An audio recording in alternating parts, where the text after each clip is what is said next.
Mayesna. ꯑꯩꯈꯣꯏꯅ ꯂꯥꯛꯏꯁꯤ ꯌꯥꯝꯅ ꯉꯟꯕ꯭ꯔꯥ ꯀꯩꯅꯣꯝ ꯇꯧꯔꯤꯅꯦ. Birna. ꯍꯥꯏꯒꯨꯝꯗꯅ ꯌꯥꯝꯅ ꯉꯜꯂꯤꯕ ꯃꯥꯜꯂꯤ. ꯀꯅꯥꯝꯇꯕꯨ ꯊꯥꯕꯜ ꯆꯣꯡꯕ ꯂꯥꯛꯄ ꯖꯦꯟꯇꯜꯃꯦꯟ ꯑꯃꯠꯇ ꯎꯗꯦꯅꯦ. Sanana. ꯍꯣꯏꯅꯦ, ꯀꯅꯥꯝ ꯎꯗꯦꯅꯦ. ꯑꯗꯣ ꯄꯨꯡꯕꯨ ꯀꯌꯥꯝ ꯇꯥꯔꯖꯥꯠꯅꯣꯅꯦ? ꯄꯨꯡꯕꯨꯗꯤ 9:10 ꯆꯠꯇ ꯉꯥꯏꯔꯤꯕꯣ. ꯑꯁ, ꯑꯗꯨꯗꯤ ꯊꯥꯕꯜ ꯍꯧꯗꯧꯕ ꯌꯥꯝꯅ ꯋꯥꯠꯂꯤꯅꯦ. ꯁꯨꯝ ꯂꯝ ꯂꯥꯞꯄꯅꯤꯅ ꯇꯧꯕꯅꯦ. ꯑꯗꯣ ꯌꯥꯝ ꯀꯨꯏꯅꯕꯨ ꯆꯪꯗꯦꯅꯦ ꯂꯥꯛꯄꯗ. Mayestu machinda tapna sonjay. ꯌꯨꯝꯗ ꯒꯦꯝ ꯉꯥꯏꯍꯥꯛ ꯁꯥꯟꯅꯔꯝꯃꯁꯨ ꯌꯥꯕꯖꯥꯠꯅꯤ. Mayesna soliba adu sana taraduna ri. ꯌꯥꯔꯦꯗ, ꯅꯪꯒꯤ ꯒꯦꯝꯗꯣ ꯈꯔꯁꯨ ꯂꯦꯞꯄꯣ. ꯑꯗꯣ ꯁꯅꯥ, ꯅꯣꯏꯒꯤ ꯁꯥꯏꯗꯣ ꯀꯣꯜ ꯇꯧꯁꯤꯜꯂꯨꯗꯅ. ꯊꯥꯕꯜ ꯆꯣꯡꯕꯒꯤ ꯀꯟꯅ ꯂꯣꯏꯁꯤꯜꯂꯝꯈꯤꯅꯤꯗ. ꯆꯨꯝꯃꯤꯅꯦ ꯑꯗꯨꯁꯨ. Mahesh asum wari sana sanana akoiba adu asum yingi aduga matawani dari. ꯃꯣꯏ ꯊꯥꯕꯜ ꯃꯐꯝꯁꯦ ꯀꯌꯥꯗ ꯐꯖꯔꯤꯕꯅꯣ ꯌꯦꯡꯉꯣ. Bir amadi sana leithoktuna yengui aduga birna hari. ꯍꯥꯏꯒꯨꯝꯗꯅ ꯌꯥꯝꯅ ꯐꯖꯩꯅꯦ. ꯃꯅꯨꯡꯒꯤ ꯔꯥꯎꯟꯒꯤ ꯐꯤꯖꯟꯒ ꯈꯜꯂꯦ, ꯌꯥꯝꯅ ꯐꯖꯩꯌꯦ. ꯑꯩꯅ ꯃꯃꯥꯡꯗ ꯆꯠꯈꯤꯕ ꯊꯥꯕꯜꯁꯤꯡꯁꯦ ꯑꯁꯨꯃꯥꯏꯅ ꯐꯖꯕ ꯊꯦꯡꯅꯗ꯭ꯔꯤꯌꯦ. ꯑꯗꯣ ꯃꯤ ꯈꯔꯁꯨ ꯂꯥꯛꯅꯔꯦ, ꯂꯩꯁꯥꯕꯤ ꯈꯔꯁꯨ ꯂꯥꯛꯑꯦ. ꯑꯥꯗ ꯊꯥꯕꯜ ꯃꯐꯝꯁꯤꯗ ꯆꯪꯁꯤꯜꯂꯁꯤꯔꯥ? ꯌꯥꯏꯌꯦ, ꯆꯪꯁꯤꯜꯂꯁꯦ. ꯍꯦꯔꯣ, ꯅꯣꯏꯒꯤ ꯁꯥꯏꯗꯣ ꯌꯥꯎꯕ꯭ꯔꯥ ꯌꯦꯡꯉꯣ. ꯑꯁꯤꯗ ꯇꯨꯡꯂꯣꯝꯗ ꯂꯥꯛꯂꯤꯕ ꯁꯥꯔꯤ ꯁꯦꯠꯄꯤ ꯃꯌꯥꯝ ꯃꯔꯛꯁꯤꯗ. ꯀꯥꯏꯗꯅꯣ? ꯌꯥꯎꯗꯕ ꯃꯥꯜꯂꯤꯗ. ꯑꯗꯣ ꯃꯦꯀꯞ ꯇꯧꯔꯗꯤ ꯑꯩꯗꯤ ꯃꯁꯛꯀ ꯈꯪꯗꯧ ꯃꯥꯟꯗ꯭ꯔꯦꯗ. ꯑꯁ, ꯅꯇꯨ ꯐꯥꯎ ꯃꯁꯛ ꯈꯪꯂꯣꯏꯗꯣꯏꯕ? ꯑꯁ, ꯌꯥꯔꯦꯁꯦ, ꯊꯥꯕꯜꯁꯨ ꯍꯧꯔꯛꯀꯗꯣꯔꯦ. ꯅꯣꯏ ꯅꯇꯨꯗꯣ ꯀꯣꯜ ꯇꯧꯁꯤꯜꯂꯨ. ꯍꯣꯏ, ꯑꯃꯨꯛꯇꯕꯨ ꯇꯧꯁꯤꯟꯒꯦ. Asi haiduna sana ichalda call dawi sanana. ꯏꯆꯟ, Ki hage damcha. ꯅꯪꯕꯨ ꯂꯣꯏꯗ꯭ꯔꯤꯕꯣ? ꯊꯥꯕꯜꯁꯦ ꯍꯧꯗꯣꯔꯦ. Loire. Koi mani bikhe listen bangairiye. ꯍꯣꯏ, ꯑꯗꯨꯗꯤ ꯊꯣꯛꯂꯛꯑꯣꯀꯣ, ꯑꯩ ꯉꯥꯏꯔꯝꯃꯒꯦ. Hoi damcha. Adudi ai thameko. ꯊꯣꯛꯂꯛꯑꯦ ꯍꯥꯏꯕ꯭ꯔꯣ ꯅꯣꯏ ꯁꯥꯏꯗ? ꯊꯣꯛꯂꯛꯑꯦ. ꯑꯗꯣ ꯚꯥꯏ, ꯃꯣꯏꯒꯤ ꯊꯥꯕꯜꯒꯤ ꯔꯥꯎꯟꯁꯦ ꯌꯥꯝꯅ ꯆꯥꯎꯋꯤꯅꯦ. ꯃꯤ ꯌꯥꯝꯗꯧ ꯃꯥꯜꯂꯦ. ꯈꯪꯗꯦꯗ, ꯑꯩꯁꯨ ꯑꯍꯥꯟꯕꯅꯦ ꯁꯤꯗ ꯆꯣꯡꯗꯣꯏꯁꯦ. Ngayaki matungda thabal adusu chongba horoklami.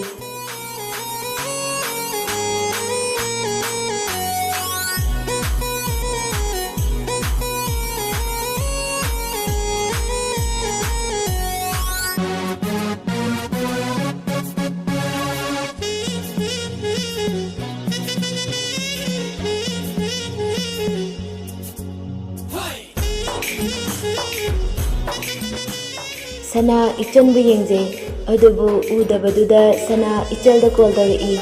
Ring amani chatbaga ichanchu pairi. Hello, nungcha kaida lege? ꯑꯩꯗꯣ ꯅꯨꯄꯥꯔꯣꯝ ꯁꯥꯏꯗꯇ ꯂꯩꯔꯤ. ꯑꯗꯣ ꯅꯪꯕꯨ ꯊꯣꯛꯂꯛꯑꯕ? Thole damcha. ꯑꯗꯨꯒ ꯅꯪꯗꯤ ꯀꯗꯥꯏꯗ ꯂꯩꯔꯤꯕ? ꯑꯩꯗꯤ ꯅꯪ ꯎꯗꯦꯅ. Damcha ai nupirom saita imanabi khega leiriye. ꯑꯣ, ꯑꯗꯨꯗꯤ ꯑꯩ ꯅꯪꯒꯤ ꯅꯥꯛꯇ ꯂꯥꯛꯑꯒꯦ. Damcha kaigino lakanuba mi myam lei. ꯑꯁ, ꯐꯣꯇꯣ ꯑꯃꯇ ꯅꯝꯃꯤꯟꯅꯁꯦ ꯇꯧꯕꯅꯦꯕ. Adu loibaga thabal chongusiko. ꯍꯣꯏ, ꯑꯗꯨꯗꯤ ꯑꯩ ꯂꯥꯛꯑꯒꯦꯀꯣ.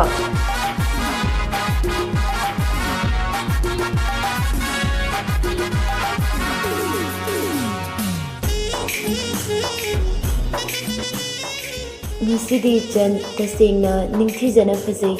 Mana keraga tholakpa aduda sanana masak khangludabani.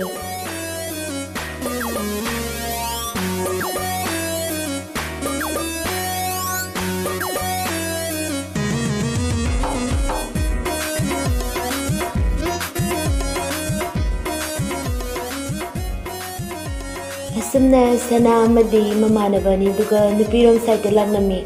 Mahangni yobaga ichando kadaida lege haiduna koyeng yengi. Adubu umalakdrabaduda sana ichalda call tawsili. Hello, ꯏꯆꯟ.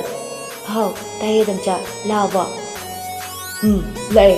ꯑꯗꯣ ꯅꯪꯗꯤ ꯎꯗꯤꯌꯦ. Damcha nang kaida leino? ꯑꯩꯗꯣ ꯁꯣꯅꯥꯀꯟ ꯃꯅꯤꯡ ꯊꯪꯕꯒꯤ ꯄꯣꯁ ꯃꯈꯣꯡꯗꯣ ꯑꯗꯨꯗ ꯂꯩꯔꯤꯌꯦ. Oh, damcha ai nang ure. Ai lage leramo. ꯑꯗꯣ ꯅꯪꯕꯨ ꯀꯔꯤ ꯃꯆꯨ ꯁꯦꯠꯂꯛꯀꯦ ꯁꯥꯔꯤꯗꯣ? Damcha yellow sele. ꯑꯣ, ꯍꯣꯏ, ꯑꯗꯨꯗꯤ ꯅꯪ ꯂꯥꯛꯑꯣꯀꯣ.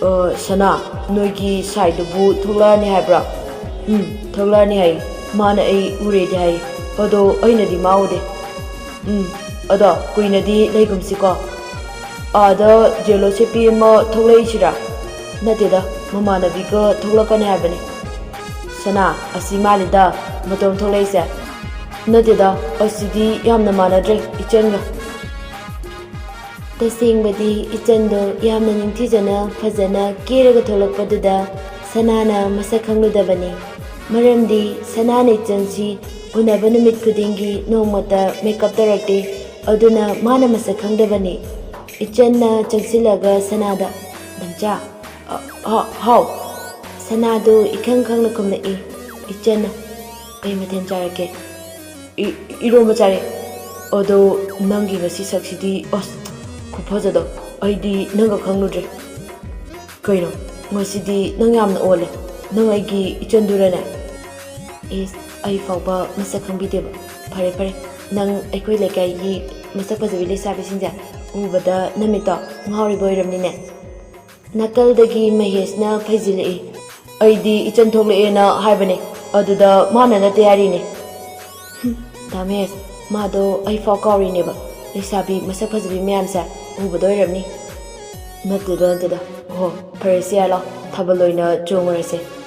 Asumna makoi punna tabal chongba changminaki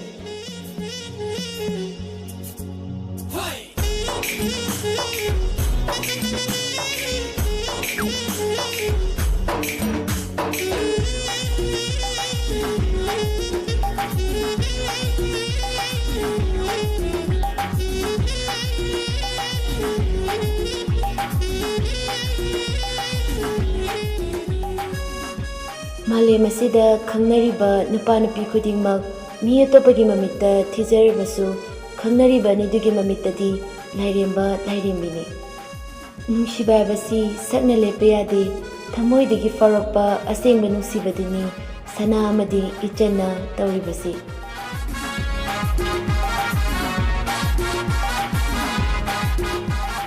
nungshibabasi sakna chaba yade Thamoi thamoi sengnaraga tinabaduna panthang yoba ngamgani madumakni asengba nungsiba haibado asumna thabal chongba loiramdaida sana khoisu chalage haiduna ichangi achapot khara leiramlaga chatkhirami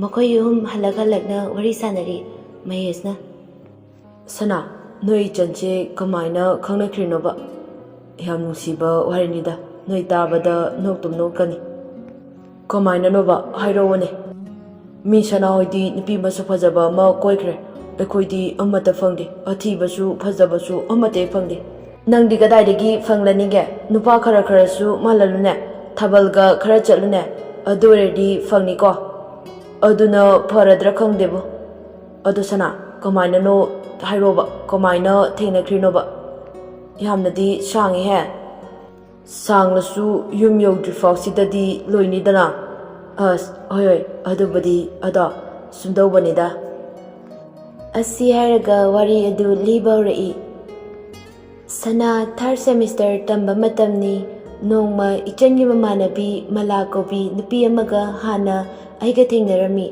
matamdo botsu yamna kanba matamni Sanana Mama ai college apa thengeba chakto loisilamoka ai irujathogi Hoi luthoro hinjang kakta ngairida thawngokdoda ngairabani Hoi ado thengkiniko mo Hoida nangda hana iruzarucho ado nangna chatpada nachanupido amtala uhayu awanglungda chatkhibani halakti hojikfawba Hoi ma Asi hairaga sana iruzaba lekaigi pukri chawbaduda chatkhirami Amubana college kya hairo sana Hoi kamu kari college tano nangna tamni sibo Impang college tane kano ado kari subject no nangna lori dubo Science oina lori kaka yamna pai kano Hoi ado kamo kadaida chatke haino lamsang phawda chalusire tawbane Pare luzaro aisu okto thole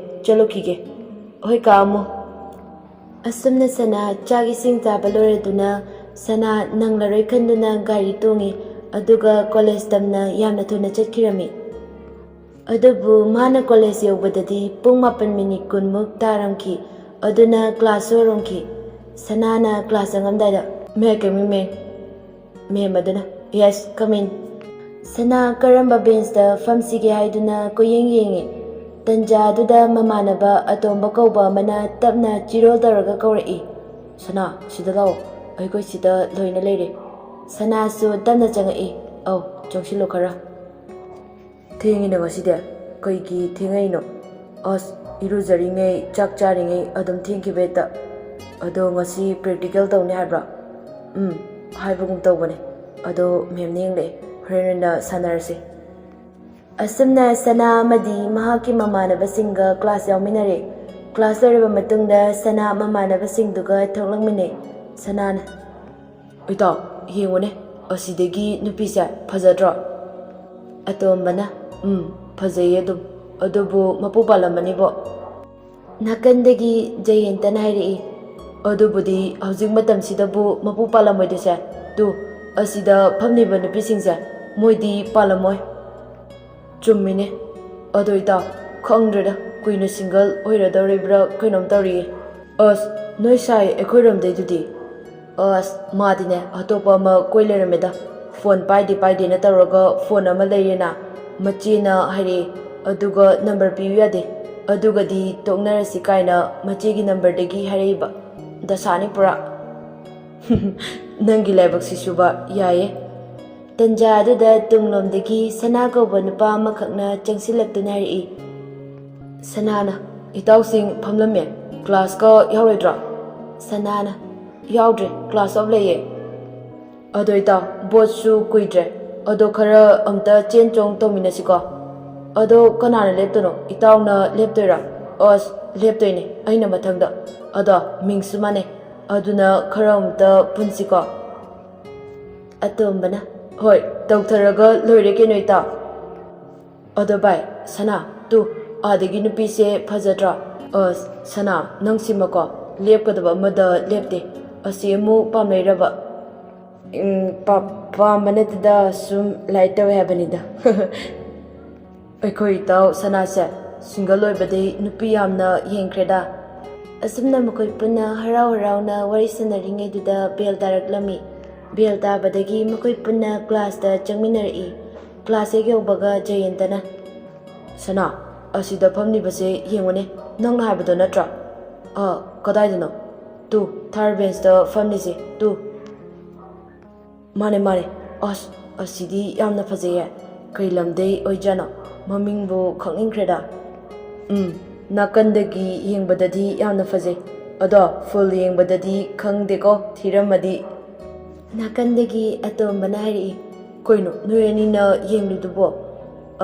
Asida leiriba nupise asibanida.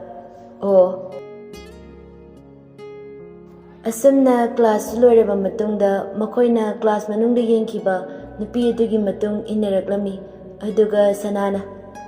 Atomba, asise amukta hairucho chalowane. Ngaikoi asaida haigegedorage. Ado nang ngamniko. Ngamnigedorage. Haijiluko. Nang khara kana chakhalose. Aduga hairuba. Jayendaga boinauga aikoinidine punna laage maningda. Adudi ai hairageko. Ai chalageko. Noi leminauro. Asi hairaga kanna chakhali. Aduga nupi nudugi manakta hege ubaga atombana. Kainomta hangeba amukta ngaibiko.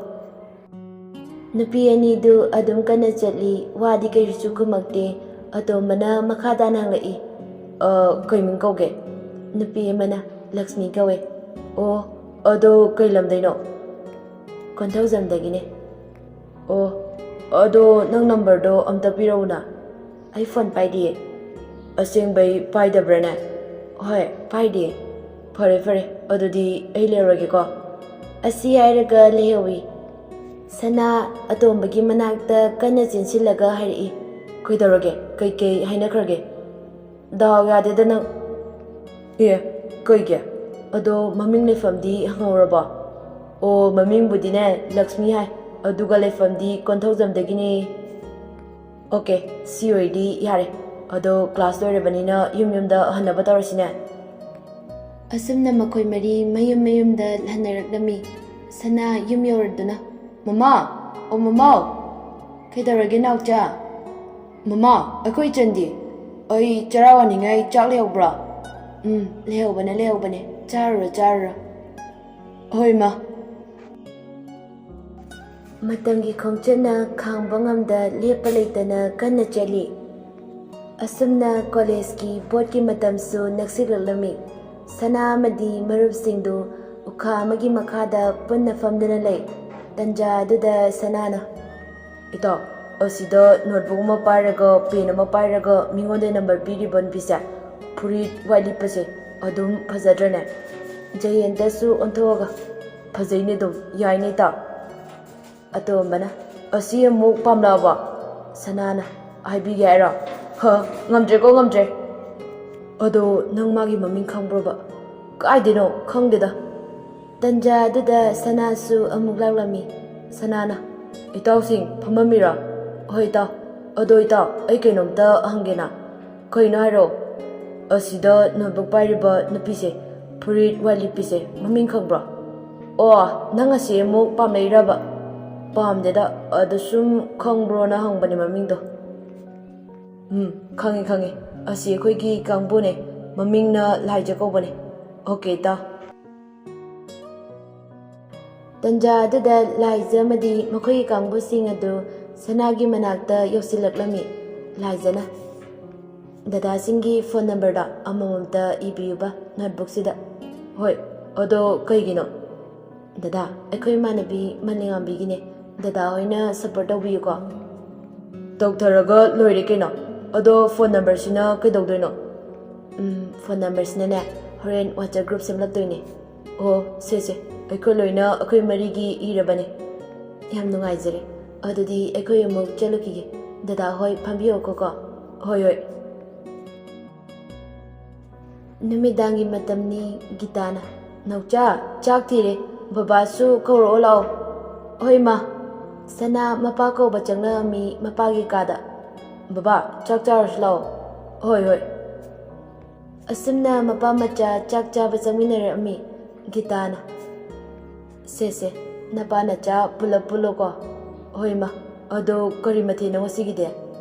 ꯊꯔꯣꯏ ꯊꯣꯡꯕꯅꯦ꯫ ꯑꯌꯥ, ꯑꯗꯨꯗꯤ ꯍꯥꯎꯅꯤꯍꯦ꯫ ꯑꯁꯨꯝ ꯆꯥꯅ ꯃꯄꯥ ꯃꯆꯥ ꯃꯈꯣꯏ ꯄꯨꯟꯅ ꯋꯥꯔꯤ ꯁꯥꯟꯅꯔꯤ꯫ ꯒꯤꯇꯥꯅ, ꯑꯗꯣ ꯏꯕꯨꯡꯉꯣ, ꯅꯪꯅ ꯀꯣꯂꯦꯖ ꯆꯠꯂꯤꯅꯦꯅ ꯇꯧꯔꯤꯁꯦ, ꯂꯥꯏꯔꯤꯛꯁꯨ ꯅꯣꯡꯃꯇ ꯄꯥꯗꯦ, ꯐꯣꯟ ꯑꯗꯨꯝ ꯄꯥꯏꯔꯒ ꯂꯩꯀꯣ꯫ ꯂꯥꯏꯔꯤꯛ ꯂꯩꯇꯕ ꯑꯗꯨꯒꯤꯅꯦ꯫ ꯂꯥꯏꯔꯤꯛꯇꯣ ꯂꯩꯒꯗꯕ ꯑꯣꯏꯔꯗꯤ ꯂꯩꯔꯁꯤꯗꯅ꯫ ꯑꯩꯁꯨ ꯌꯨꯝꯒꯤ ꯂꯩꯇꯕ ꯃꯌꯥꯝꯁꯤ ꯎꯕꯗ ꯍꯥꯏꯕ ꯉꯝꯗ꯭ꯔꯕ꯫ ꯑꯗꯨꯕꯨ ꯇꯧꯗ ꯌꯥꯗ꯭ꯔꯕ ꯑꯣꯏꯔꯗꯤ ꯇꯧꯕ ꯇꯥꯕꯅꯤꯗꯅ꯫ ꯍꯟꯗꯛꯀꯤ ꯑꯦꯛꯖꯥꯝꯁꯨ ꯌꯧꯔꯛꯑꯅꯤ, ꯑꯗꯨꯅ ꯑꯩ ꯃꯤꯉꯣꯟꯗꯒꯤ ꯁꯤꯜꯂꯒꯦꯗ꯫ ꯑꯗꯨꯅꯕꯨ ꯌꯥꯔꯗ꯭ꯔꯅꯦ? ꯌꯥꯔꯅꯤꯌꯦ, ꯃꯊꯪ ꯁꯦꯃꯤꯁꯇꯔꯗ ꯑꯣꯏꯅ ꯂꯩꯔꯁꯦ ꯂꯥꯏꯔꯤꯛꯀꯗꯣ꯫ ꯍꯌꯦꯡꯒꯤ ꯅꯣꯠꯕꯨꯛ 2ꯗ ꯂꯩꯒꯦ, ꯄꯩꯁꯥ ꯈꯤꯇ ꯄꯤꯌꯨ꯫ ꯍꯣꯏ, ꯍꯣꯔꯦꯟ ꯏꯃꯥ ꯄꯤꯔꯒꯦ꯫ ꯑꯁꯨꯝꯅ ꯆꯥꯛ ꯆꯥꯕ ꯂꯣꯏꯔꯕ ꯃꯇꯨꯡꯗ ꯁꯅꯥ ꯐꯃꯨꯡꯗ ꯆꯪꯂꯛꯏ꯫ ꯑꯗꯨꯒ ꯃꯥꯒꯤ ꯐꯣꯟ ꯑꯗꯨ ꯗꯇꯥ ꯑꯣꯟ ꯍꯦꯛ ꯇꯧꯕꯒ ꯋꯥꯆꯞ ꯒ꯭ꯔꯨꯞ 2-3 ꯍꯥꯞꯂꯛꯈꯤ꯫ ꯑꯗꯨꯗ ꯁꯅꯥꯅ ꯃꯥꯅ ꯂꯥꯏꯛ ꯇꯧꯖꯕ ꯅꯨꯄꯤ ꯌꯥꯎꯕ꯭ꯔꯥ ꯍꯥꯏꯅ ꯌꯦꯡꯂꯝꯈꯤ꯫ ꯑꯗꯨꯕꯨ ꯒ꯭ꯔꯨꯞ ꯑꯗꯨꯗ ꯂꯛꯁꯃꯤ ꯀꯧꯕꯤ ꯅꯨꯄꯤ ꯑꯃꯈꯛ ꯌꯥꯎꯕ ꯎꯔꯝꯈꯤ꯫ ꯃꯗꯨ ꯎꯔꯨꯕꯗꯩ ꯅꯣꯡꯃ ꯃꯈꯣꯏ ꯃꯔꯤꯅ ꯁꯅꯥꯒꯤ ꯇꯥꯟꯅꯔꯨꯕ ꯅꯨꯄꯤꯗꯨ ꯑꯣꯏꯔꯕ ꯖꯥꯠꯂꯥ ꯍꯥꯏꯅ ꯈꯜꯂꯨꯏ꯫ ꯑꯗꯨꯕꯨ ꯅꯝꯕꯔꯗꯣ DPꯁꯨ ꯍꯥꯞꯄ ꯎꯗꯦ, ꯅꯝꯕꯔꯁꯨ ꯁꯦꯞ ꯂꯩꯅꯗꯕꯩꯔꯥ ꯍꯥꯏꯕꯗꯤ ꯁꯅꯥꯁꯨ ꯈꯪꯂꯝꯗꯦ꯫ ꯑꯗꯨꯕꯨ ꯊꯤꯟꯊꯕ ꯇꯧꯗꯅ ꯁꯅꯥꯅ ꯂꯛꯁꯃꯤꯒꯤ ꯅꯝꯕꯔꯗꯨꯗ ꯄꯔꯁꯣꯅꯦꯜ ꯑꯣꯏꯅ ꯃꯦꯁꯦꯖ ꯊꯥꯖꯤꯜꯂꯤ꯫ ꯍꯥꯏ, ꯕꯣꯠꯁꯤꯕꯨ ꯀꯃꯥꯏꯅ ꯇꯧꯗꯣꯏꯅꯣ ꯚꯥꯏ?